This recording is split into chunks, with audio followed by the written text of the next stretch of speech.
बिस्मिल्लाहिर्रहमानिर्रहीम अस्सलाम वालेकुम। मैं हूं करामत मुगल और मेरे साथ हैं ईसा नकवी।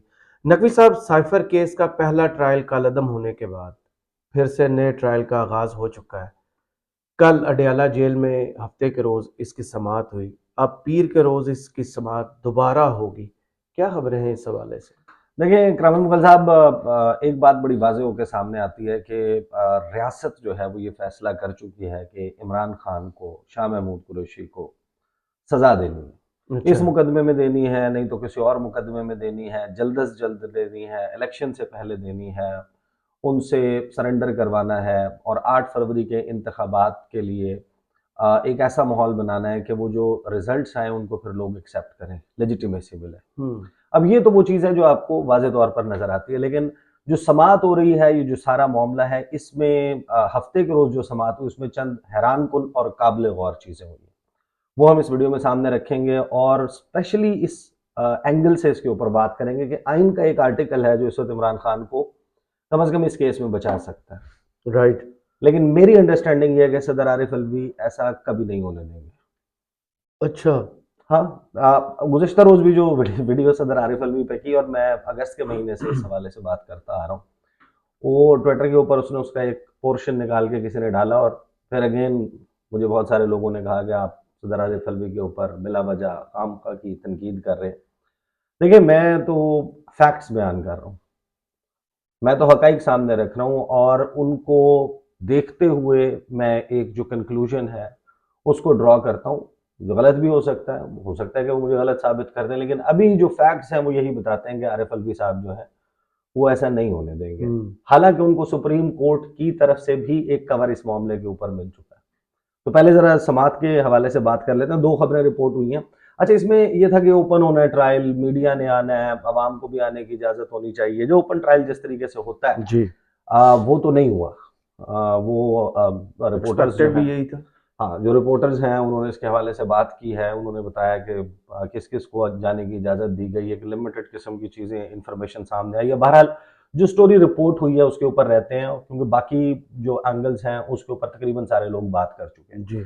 अच्छा, एक इमरान खान साहब से मंसूब जो बात के वहाँ पर उन्होंने की और क्या हालात थे समात के दौरान, उस पे है जनाब, हमें बकरियों की तरह बंद कर दिया गया, नवाज शरीफ को वहाँ से यहाँ ले आए इमरान खान। ये है हेडलाइन उसकी और लगभग तमाम वेबसाइट्स के ऊपर और अखबारात में यही, उनकी वेबसाइट्स के ऊपर यही खबर मौजूद है।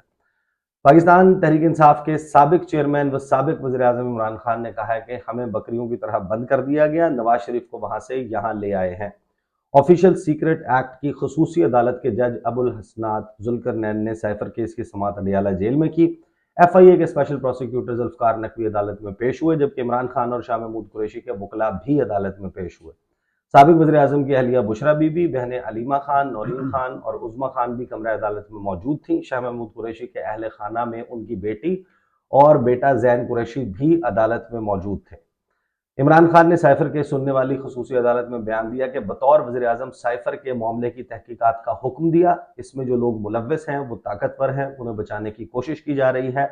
उन्होंने कहा कि हमें बकरियों की तरह बंद कर दिया गया, नवाज शरीफ को वहाँ से यहाँ ले आए हैं। दूसरी जानिब अडयाला जेल में साइफर केस की समाअत पीर तक मुलतवी कर दी गई। आज की समाअत में मीडिया नुमाइंदगान और अवाम को दाखिले की इजाज़त नहीं दी गई।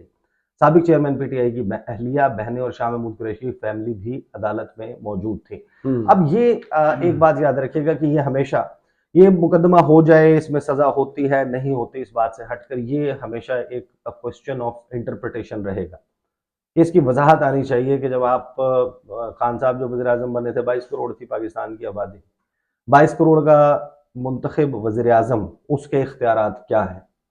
अगर वो ये समझता है कि एक इंटरनेशनल कॉन्स्पिरेसी हुई है और उसके शवाहिद उनके सामने ए बी सी मौजूद है, वो हो सकता है कि गलत हों, लेकिन उसके ऊपर इन्वेस्टिगेशन, तहकीकात करना, करवाना, उस मामले को पब्लिक करना कि एक बैरूनी दबाव, एक और मुल्क वहाँ पर बैठकर हमारे सफ़ीर को जो बात कर रहा है, जो गुफ्तगू कर रहा है, क्योंकि साइफर के मदरजात जो है, साइफर तो सामने नहीं है, लेकिन साइफर में जो चीज़ें हैं वो रिप्रोड्यूस हो चुकी हैं। सही। वो ज़बानी भी हो चुकी हैं, मिनट्स ऑफ द मीटिंग। वो क्या वज़ीर आज़म का इख्तियार है कि वो ये सब कुछ कर चुके हैं, क्योंकि मैं इसके ऊपर बड़ी हम तफसीली वीडियो जो है वो साइफर वाले मामले पे कर चुके हैं और लोगों के पास भी उसकी अवेयरनेस है, तो हम उस सारे प्रोसेस को रिपीट नहीं करेंगे। लेकिन ये एक बड़ा ही दिलचस्प सवाल है और कौमों की तारीख में इस किस्म के सवालात कभी कभी आते हैं।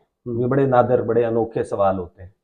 पाकिस्तान में 74-75 साल तक अमेरिका की इन्वॉल्वमेंट रही मुख्तलिफ अदवार में। सब इस बात को एक्सेप्ट करते हैं, सब इस बात को तस्लीम करते हैं कि ऐसा रहा। अमेरिका दुनिया भर में इन्वॉल्व रहता है, इस बात को सब तस्लीम करते हैं। अमेरिका खुद तस्लीम करता है कि हमने कब कहाँ कैसे रिजीम चेंज कराया, कब कहाँ कैसे किस हुकूमत को इन्फ्लुएंस किया, किसका बाजू कैसे मरोड़ा, किसको कैसे इन्फ्लुएंस किया, इसकी तमाम तर जुजियात के साथ ये मामला मौजूद है। हमारे यहाँ गुज़श्ता 2 साल में एक अमेरिका मासूम है कि कैंपेन चली है और उसमें हमारे सहाफ़ी, हमारे बहुत सारे दानिश्वर कहलाने वाले लोग, हमारी सियासी जमातें, वो अमेरिका को क्लीन चिट के नहीं जनाब, अमेरिका तो ऐसा कुछ भी नहीं करता, अमेरिका तो मासूम है, ऐसा क्या हो गया है, उन्होंने नहीं किया होगा। सवाल ये है कि पाकिस्तान को एक मरतबा बैठकर और पाकिस्तानियों को ठंडे दिल से, मैं उन अहम मामलात पर सदर की तरफ आता हूँ, एक मरतबा एक वाइट पेपर बनाने की ज़रूरत है कि अमेरिका, जिसको ये कहा जाता है कि हमारे हुक्मरान हमें बताने की कोशिश कर रहे हैं कि वो हमारा स्ट्रेटेजिक पार्टनर है, वो हमारा दोस्त मुल्क है, हमारा एलाय है। अमेरिका सुपर पावर है, अमेरिका इंपॉर्टेंट मुल्क है, अमेरिका के साथ अच्छे ताल्लुकात होने चाहिए, इसमें कोई दूसरी राय नहीं है। लेकिन क्या अमेरिका हमारा स्ट्रेटेजिक पार्टनर है? क्या अमेरिका हमारे दुख और सुख दोनों का साथी है? एक बहुत बड़ा क्वेश्चन मार्क। वो जिन्होंने बहरी बेड़ों का इंतजार किया, 71 की जंग में ये, 65 की जंग में ये हो जाएगा और फलां हो जाएगा, अमेरिका ने पाकिस्तान के साथ जो कुछ किया है ट्रांजैक्शनल रिलेशनशिप के जरिए, that needs to be told to the people. और anybody who is sitting in the chair of the chief executive of Pakistan, जो भी बंदा प्राइम मिनिस्टर की कुर्सी पर बैठा हुआ है, द टाइम हैज कम कि वो इस मामले के ऊपर अवाम के साथ सच बोले, जिनका वो वोट लेकर आए, उनको बताए कि ये क्या करता है। सही, this needs to be told to the people of Pakistan. ये राइट है लोगों का। अब आ जाते हैं इसकी दूसरी खबर जो रिपोर्ट हुई है, वो शाह महमूद कुरैशी के हवाले से, और यहां से हमारा वो मामला शुरू होता है कि सदर आरिफ अलवी का कहां पर क्या किरदार है और क्यों इसमें मेरी ऑब्जर्वेशन में कुछ चीजें हैरान कुन हुई हैं, कुछ जुमले हैं ऐसे समात के जो रिपोर्ट हुए हैं, हम उनके ऊपर बात करेंगे। शाह महमूद कुरैशी ने साइफर केस में सदर आरिफ अलवी को तलब करने की दरख्वास्त कर दी, ये रिपोर्ट हुआ। सही, गला क्यों कर दी भाई? साबिक वज़ीर ख़ारिजा शाह महमूद कुरैशी ने साइफर केस में सदर आरिफ अलवी को तलब करने की दरख्वास्त कर दी और कहा कि बताया जाए ट्रायल ऑफिशियल सीक्रेट एक्ट के किस कानून के तहत किया जा रहा है। सदर मुमलिकत अदालत में हल्फ देकर बताएं कि उन्होंने ये तरमीम मंजूर की या नहीं की। अब ये अमेंडमेंट आ गई थी, सबको मालूम है कि कंट्रोवर्सी क्रिएट हुई, उस कंट्रोवर्सी के ऊपर वो आगे हमने एक्सप्लेन करनी है, तो पहले जरा इस खबर के ऊपर बात। ऑफिशियल सीक्रेट एक्ट की खसूसी अदालत के जज अबुल हसन अब्दुल करनैन ने साइफर केस की समाअत अडयाला जेल में की। एफआईए के स्पेशल प्रोसिक्यूटर जुल्फकार नकवी अदालत में पेश हुए। इमरान खान, शाह महमूद कुरैशी के वकला भी पेश हुए।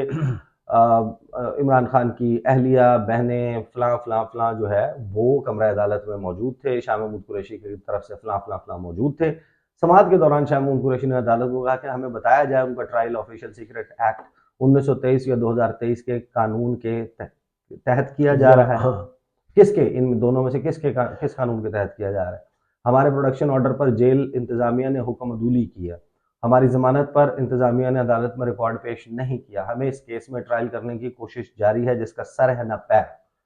शाह महमूद कुरैशी ने अदालत को कहा कि सदर मुमलिकत आरिफ अलवी को अदालत तलब किया जाए, वो अदालत में हल्फ देकर बताएं उन्होंने ऑफिशियल सीक्रेट एक्ट का तरमीमी कानून मंजूर किया है या नहीं किया है। तो शाह महमूद कुरैशी ने कहा कि मेरे पास जहांगीर तरीन जैसे लोग नहीं कि बड़े वकील की खिदमत हासिल कर सकूं। इमरान खान मशहूर शख्सियत है, नामवर वकला उनके केस की पैरवी कर रहे हैं। अच्छा, ये बड़ा हैरान कुन जो है वो एक सीन था। शाह महमूद कुरैशी अदालत ने शाह महमूद कुरैशी से कहा कि आप ये बात सुन लें, आपका एतराज खत्म हो चुका है, आज मीडिया और पब्लिक अदालत में मौजूद है, आपके वो सिक्योरिटी खदशात के बाइस अदालत में पेश नहीं किया गया, आपको और इमरान खान का ट्रायल अलग नहीं किया जा सकता, ये केस इंटरलिंक्ड है। जज का कहना था कि सदर मुमलिकत ने जो कानून मंजूर किया है उसकी कोई शिक आपके केस में लागू नहीं हो रही, आपका ट्रायल ऑफिशियल सीक्रेट एक्ट की शिक 5 और शिक 9 के तहत होगा। अदालत मेरिट पर अपनी कार्रवाई कर रही है।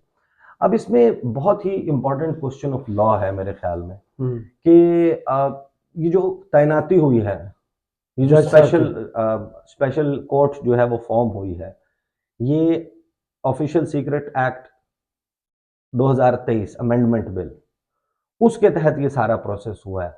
जो तफ्तीश करने वाली टीम है जिसने इमरान खान साहब से और शाह महमूद कुरैशी से इन्वेस्टिगेट किया है और जिसने इनको गिल्टी करार दिया है और ये कहा है कि ये इनके खिलाफ कार्रवाई की जाए, उनको चार्ज किया है, और उस सारे मामले में वो जो टीम बनी है BPS 17 बेसिक पे स्केल ग्रेड 17 के FIA के और दीगर एजेंसियों के अहलकारों की टीम जिसने इन्वेस्टिगेट किया है, वो official secret act amendment bill 2023 के तहत बनी है। अच्छा, 1923 वाले के और तहत जज बनी साहब वो। कह रहे हैं 1923। हाँ, अब ये मेरे ख्याल में तो ये अब अगेन एक legal battle Islamabad high court में जा सकती है सारे ये पॉइंट मामले किसी पे। ने रेज क्यों नहीं किया अभी तक? आई डोंट नो, बट उनकी अंडरस्टैंडिंग ये है। अब मेरे ख्याल में अगर आपने टीम ही फॉर्म की है नए कानून के तहत, जो उसकी जुजियात हैं, वो नया कानून भी मौजूद है। कोर्ट भी तो बनी ना। आई डोंट वांट कि मैं इस सारे हम्म। को दोबारा से दोहरा दूं या पढ़ूं, लेकिन सबको मालूम है कि जो official secret act amendment bill आया है इस्लामाबाद फ्राइडे अगस्त 18 2023, तो अगर 18 अगस्त को जो जिसका गजट नोटिफिकेशन हुआ है, जिस पे सदर आरिफ अलवी का ये मानना है कि मैंने साइन नहीं किए और उसके बावजूद वो हो गया, वो कंट्रोवर्सी बड़ी दिलचस्प है इन इटसेल्फ। तो ये लूप होल्स और ये फ्लॉर, ये हमेशा इसके ऊपर क्वेश्चन रहेगा। अब ये जितना भी ट्रायल, जितना भी ये सारा मामला हो रहा है, वो एक तरमीम के बाद हो रहा है। इन्वेस्टिगेशन टीम तरमीम के बाद नई तर्ज के ऊपर बनी है, उसने तहकीकात की है, उसने उनको गिल्टी करार दिया है, लेकिन उसने कानून उनके पुराना खिलाफ। लागू है। तो अब ये दूसरी बात ये कि जब अमेंडमेंट बिल आ गया, तो अमेंडमेंट बिल के बाद अब वो 2023 का कानून है ना, बिल्कुल ऐसे। उसी के तहत अदालत फॉर्म हो रही है, उसी के तहत कार्रवाई हो रही है, उसी के तहत जो है वो काबीना उसके इन कैमरा या ओपन ट्रायल के अहकामात दे रही है, जेल ट्रायल के अहकामात दे रही है या दीगर अहकामात जारी कर रही है। तो वो सारा प्रोसेस तो फ्रेश उसके तहत हो रहा है। लेकिन अब आप ये नहीं, मेरी अंडरस्टैंडिंग ये, आई कुड बी रॉन्ग, कि हो सकता है कि जो अदालत की या कानूनी माहिरीन की इंटरप्रिटेशन है वो मुझसे मुख्तलिफ हो, लेकिन एक आसान सी अगर कॉमन सेंस की बात करें तो 1923 का नहीं, बल्कि ये 2023 का अमेंडमेंट बिल के बाद वाला प्रोसेस जो है वो सारा लागू हो रहा है। सही। उसमें फिर ये क्वेश्चन आ जाता है सदर आरिफ अलवी, उन्होंने दस्तखत किए थे या नहीं।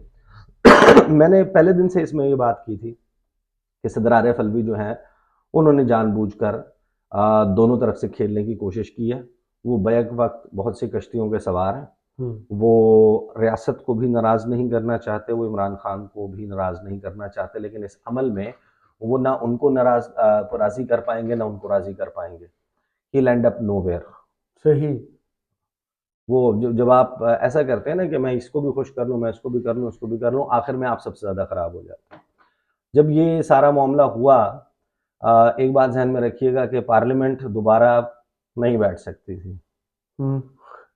इस कानून को दोबारा जब कौमी असम्बली चली गई तो दोबारा से ये कानून पास नहीं हो सकता था। अब जब तक नई असम्बली फॉर्म नहीं होती, अमेंडमेंट्स नहीं आ सकती थी जिसके तहत ये सारी कार्रवाई हो रही है।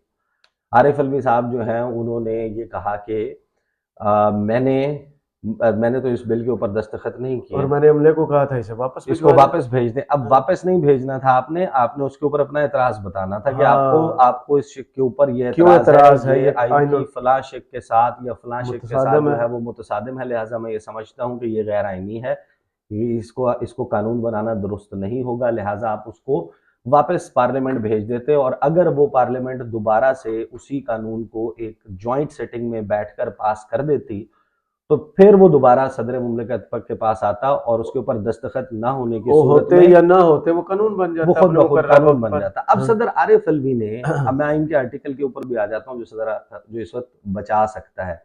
सदर आरिफ अलवी ने इसके ऊपर एक ट्वीट किया। सदर आरिफ अलवी ने इसके ऊपर जो अपनी एक्सप्लेनेशन दी है वो दी थी 20 अगस्त को। 18 अगस्त को ये कानून का गजट नोटिफिकेशन, संडे का दिन ही था ये। हाँ, तो इतवार 20 अगस्त को आरिफ अलवी साहब फरमाते हैं कि खुदा शाहिद है, as the God is witness, Allah मेरा गवाह is my witness, I did not sign official secrets amendment bill 2023 and Pakistan army amendment bill 2023। मैंने इन दो बिलों के ऊपर दस्तखत नहीं किए, as I disagreed with these laws, क्योंकि मुझे मैं इन कवानीन से इत्तफाक नहीं करता, मैं उनसे मुत्तफिक नहीं हूँ। I asked my staff to return the bills unsigned within stipulated time to make them ineffective, कि मैंने अपने स्टाफ को ये कहा कि आप बगैर साइन शुदा बिल वक्त के, मुकर्ररा वक्त के अंदर अंदर वापस भेज दें ताकि ये गैर मौसर हो जाए। यहां पर सदर ने नहीं कहा कि उन्होंने उनको अपने एतराजात भी बताए, बहरहाल उन्होंने उनका स्टेटमेंट ये है। I confirmed from them many times that whether they have been returned and was assured that they were, कि मैंने उनसे बार बार पूछा अपने स्टाफ से कि आपने ये बिल वापस भिजवा दी है, तो स्टाफ ने मुझे अश्योरेंस दी, यकीन दिलाया कि हाँ ऐसा कर दिया गया। However, I have found out today that my staff undermined my will and command. अलबत्ता आज मुझे ये पता चला कि मेरे स्टाफ ने मेरी विल के, मेरी ख्वाहिश के बगैर, मेरे हुक्म के बरखिलाफ काम किया और उन्होंने ये काम नहीं किया था। एज अल्लाह नोज ऑल, जैसा कि खुदा को सब मालूम है, खुदा को वाकई सब मालूम है। ही विल फॉरगिव, इंशाल्लाह वो माफ कर देगा। But I ask forgiveness from those who will be affected, कि मैं उनसे मुआफी का तलबगार हूं जो कि इसका निशाना बनेंगे। अब इसमें बड़ा आसान सी बात है, अभी भी एक बहुत बड़ा दरवाजा खुला हुआ है आरिफ अलवी साहब के सामने। आप माफी ना मांगे, सुप्रीम कोर्ट ऑफ पाकिस्तान के चीफ जस्टिस काजी फाइज ईसा साहब ने आपको रास्ता दिखाया कि आप क्या कर सकते हैं जी। मैंने इस रास्ते को उसी वक्त अगस्त के महीने में पॉइंट आउट किया था कि दिस इज व्हाट सदर कैन डू। उससे पहले भी कुछ वीडियोस में मैं उसको मेंशन कर चुका था। पिटीशन अब सुने जनाब, इंतखाबात केस आया था जी। इंतखाबात केस पे अभी कुछ वक्त पहले 8 फरवरी के हवाले से फैसला है। उस फैसले में रगड़ा लगाया है सदर आरिफ अलवी साहब का भी। फिर उसका एक इजाफी नोट भी आया है जिसमें इस सारे को के इलेक्शन डिले हो गया, ये गैर आइनी है, आइन शिकनी हुई है, उसके ऊपर ऑब्जर्वेशन जस्टिस अतर अल्लाह की भी आई है। लेकिन काजी फाइज ईसा साहब अपनी 10 सफ़ात की जजमेंट जो जारी की गई थी उसमें 14th नंबर जो पैराग्राफ है उसमें क्या लिखते हैं वो मैं आपको बता देता हूँ। सफ़ा नंबर 6 है, पैराग्राफ नंबर 14 है, नंबर्ड पैराग्राफ है।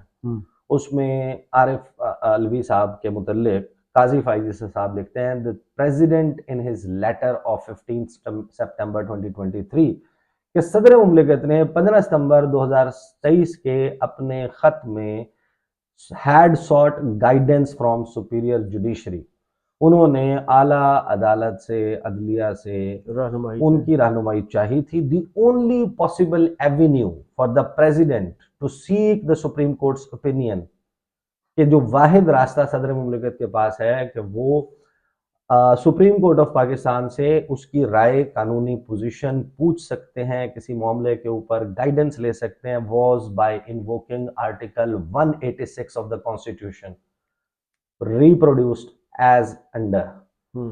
आर्टिकल 186 है। मैं बार बार ये कहता रहा कि सदर मुमलिकत जो है वो ये जब सारा मामला चल रहा था और इलेक्शंस का मामला था, वो बार बार वो कभी खत लिखते थे, कभी वो खुद से अजीबोगरीब सी ट्वीट कर देते थे, कभी वो वजारत कानून से बुलाकर मशावरत करते थे, कभी अपने पास जो लीगल स्टाफ है उससे मशावरत करते थे। दी एक्चुअल थिंग वॉज कि आइन का आर्टिकल 186 है, वो सदर मुमलिकत को ये इख्तियार देता है कि किसी भी क्वेश्चन लॉ ऑफ लॉ पे इंटरप्रिटेशन और उसका मामला है वो direct supreme court of Pakistan से को भेजे। और ये अगर जज साहिबान इनकी राय ये है कि 90 दिन से बाहर जाना, जो कि वजारत कानून ने राय नहीं दी थी, जो राय इलेक्शन कमीशन की नहीं थी, जो राय सदर मुमलिकत की भी at the end of the day नहीं बन गई, उनके अपने स्टाफ की, वो अगर भेज देते आज सुप्रीम कोर्ट ऑफ पाकिस्तान ये ना कहती सुप्रीम। लेकिन ये अप्लाई कैसे होता है इस सारे मामले में वो भी मैं आपको बता देता हूँ। आइन का आर्टिकल 186 क्या कहता है कि इफ एट एनी टाइम, कि कोई भी वक्त को प्रेसिडेंट अगर कंसिडर करते हैं कि ये जरूरी है, डिजायरेबल है कि सुप्रीम कोर्ट ऑफ पाकिस्तान का किसी भी क्वेश्चन ऑफ लॉ, कानून के किसी भी सवाल पर उनसे उनकी राय तलब की जाए, which he considers of public importance, he may refer the question to the Supreme Court for consideration. आइन के आर्टिकल 186 के तहत सदर अगर ये समझते हैं कि एक इंपॉर्टेंट क्वेश्चन ऑफ लॉ है, पब्लिक इंपॉर्टेंस का है, इसको आप भेजें और सुप्रीम कोर्ट ऑफ पाकिस्तान ने आइन के तहत उसके ऊपर करना उनकी जिम्मेदारी है। The supreme court shall consider a question so referred and report its opinion on the question to the president, के वो उनको भेज सकती हैं। अब सदर आरिफ अलवी एक तरफ ये कहते हैं कि उनकी अंडरस्टैंडिंग ये है, वो डिसएग्री करते हैं इस लॉ से, ये नहीं बनता था, स्टाफ ने ऐसा कर दिया, फलाना ऐसा कर दिया, तो सदर मुमलिकत को किसने रोका? आइन का आर्टिकल 186 है, वो एक question of law supreme court of Pakistan को भेज दें कि मैंने दस्तखत नहीं किए थे, मेरे स्टाफ ने ये किया, अपनी इसी ट्वीट के मुताबिक जो उनके फैक्ट्स हैं वो सुप्रीम कोर्ट को भेज दें। उनसे ये सवाल कर लें कि क्या मेरे गैर दस्तखत शुदा, जिनसे मैं डिसएग्री करता हूं और मेरे स्टाफ ने ब्रीच किया है, मेरा उसके ऊपर ओपिनियन ये था कि ये नहीं होना चाहिए, तो क्या अब ये कानून बन चुका है, ये गजट नोटिफिकेशन दुरुस्त है या नहीं है? फिर बॉल चली जाएगी सुप्रीम कोर्ट ऑफ पाकिस्तान के पास, वो बताए कि ये ऑफिशियल सीक्रेट एक्ट और आर्मी अमेंडमेंट एक्ट जो है वो एप्लीकेबल या वो कानून बन चुका है या नहीं बन चुका। लेकिन सदर मुमलिकत कभी ऐसा नहीं कर। वजह भाईजान, ये जब मामला शुरू हुआ था उससे पहले भी आइन का आर्टिकल 186 जो है वो किसी ने संदूक में ताले में लगा के नहीं रखा था। ये पब्लिक डिस्कोर्स में हम लेकर आए, हमने बार बार इस पर बात की, दीगर लोग इसके ऊपर बात कर रहे थे, हमने तो बहुत यानी कि इनिशिएट भी इस डिबेट को किया था और बार बार इसके ऊपर बात की थी। तो सदर मुमलिकत जो है वो इसी मुल्क में रहते हैं, वो यूगोस्लाविया के, वो टिम्बकटू के, वो ट्रिनिडाड एंड टोबागो के तो सदर नहीं है। नहीं यहीं के। आइन का आर्टिकल किताब उन्होंने रखी भी होती है, उनके ट्वीट्स जाकर उठाएं, वो हर काम का बताते हैं कि मैं आइन के आर्टिकल फलां के तहत ये कर रहा हूँ। वो ये बताते हैं कि मैंने हल्फ जो है वो इस आर्टिकल के तहत लिया है, मैंने डिसॉल्व असेंबली आर्टिकल के तहत की है। इन्होंने पहले जो भिजवाए थे कवानीन वापस, वो सब जिसमें पढ़े हैं, उसमें उन्होंने एतराज भी लगा के भेजा था। जो supreme court practice and procedure act इन्होंने वापस भेजा था, जिसको बाद में पार्लियामेंट ने मंजूर किया, और फिर वो अप्रैल में जाकर मुद्दत पूरी होने के बाद कानून बना। ये जो प्रैक्टिस एंड प्रोसीजर एक्ट जिसको आके फिर बाद में काजी साहब ने किया, वो किस तरीके से बना था? सदर आरिफ अलवी ने उसके ऊपर जो अपना एतराज था वो लगाया था। क्या इनका आर्टिकल फलां जो है वो ये कहता है कि जिस तरीके से पार्लियामेंट अपने कवानीन बनाने की खुद मजाज है, ऐसे ही सुप्रीम कोर्ट खुद मजाज, ऐसे ही सुप्रीम कोर्ट 191 के तहत है। तो वो तो सारे आप मेंशन भी करते हैं, प्रोसेस भी फॉलो करते हैं, यहाँ पर आके वो संदूकची में ताले में चला जाता है आइन का आर्टिकल 186, तो वो तो मौजूद था। तो मुझे नहीं लगता कि आरिफ अलवी साहब ये करेंगे, बल्कि इफ एट ऑल उनको इस सारे मामले में बुलाया जाता है, जिस तरीके से आरिफ अलवी के बारे में शाह महमूद कुरैशी कह रहे हैं, तो मैं आपको बता रहा हूँ, मेरी अंडरस्टैंडिंग ये है कि सदर आरिफ अलवी और उनके स्टाफ ने आइन का आर्टिकल 248 कोट करना है कि प्रेसिडेंट को इम्यूनिटी हासिल है, उनको जो है वो नहीं बुलाया जा सकता, वो ऑफिस में मौजूद है, वो नहीं आएंगे और वो ये नहीं तो मामला क्लियर हो जाएगा ना, वो जो चाहते हैं, क्योंकि नीयत सामने आ जाएगी। क्योंकि देखें, सिर्फ ये नहीं, मैं आपको आखिरी एक पैराग्राफ नंबर 15 भी इंपॉर्टेंट है, उसमें गाजी फायज ईसा ने लिखा कि हाउ एवर, अगर चाहिए 186 का ऑप्शन मौजूद था, the president did not seek recourse to article 186, उन्होंने ये रास्ता नहीं अपनाया आर्टिकल 186 का, requiring the supreme court to give its opinion, के हमारे से मांगा जाता कि आप हम जो है वो अपना ओपिनियन दें। Needless to state, this was the only constitutionally permissible manner for the Supreme Court to provide guidance। यही एक तरीका था हमारे पास आपको रहनुमाई देने का, लेकिन आपने हमसे रहनुमाई तो मांगी नहीं, आपने तो खत लिख दिया। आप ज्यादा सियाने हैं, आपने खत लिख दिया सिकंदर सुल्तान राजा साहब को, फिर सिकंदर सुल्तान राजा साहब फिर आपने वजारत कानून को लिख दिया, फिर वजारत कानून ने वापस लिखा, फिर वो हंस हंस के मिलने की, हाथ मिलाने की, हैंडशेक की वो तस्वीर और वो सब कुछ भी जारी किया था। तो खैर सिकंदर सुल्तान राजा के साथ, तो उसमें उनकी आंखें नीचे थी, उन्होंने वो तस्वीर। तो ये सारा मामला है। आई थिंक जाहिर है कि अभी हम एक स्पेशल किस्म के माहौल में जी रहे हैं और वहां पर ये सब कुछ होता है और हमने तो उसके ऊपर रिपोर्ट करना है। सही। अब आरिफ अलवी साहब जो हैं वो अपनी जमात जिसने उनको सदर बनाया उन्हें जवाब दें, जिसके वो हर इंटरव्यू में कहते हैं मैं पीटीआई का हूँ, मेरे वो लीडर हैं। हाँ, तो आर्टिकल 186 तो ये पाकिस्तान का आइन है, अब पाकिस्तान वो मौजूद है, बहरहाल देखेंगे, इंटरेस्टिंग होगा। अगले दिनों में जो समाअत होनी है उसमें जो रिपोर्टर्स हैं उनको एक्सेस बढ़ाया जाता है, दिया जाता है, अब तो बातें बाहर open आना और ये शुरू हो सारा। जाएंगे, एक नहीं, दो नहीं, तीन नहीं, होना शुरू हो हाँ, कैसे होता है? जाएगा। हाँ, चलें, बहुत शुक्रिया ईसा नकवी आपके तजिया का। कमेंट्स बॉक्स में ज़रूर बताइएगा वीडियो आपको कैसी लगी। इजाज़त दीजिए। अल्लाह अल्लाह हाफ़िज़। हाफ़िज़।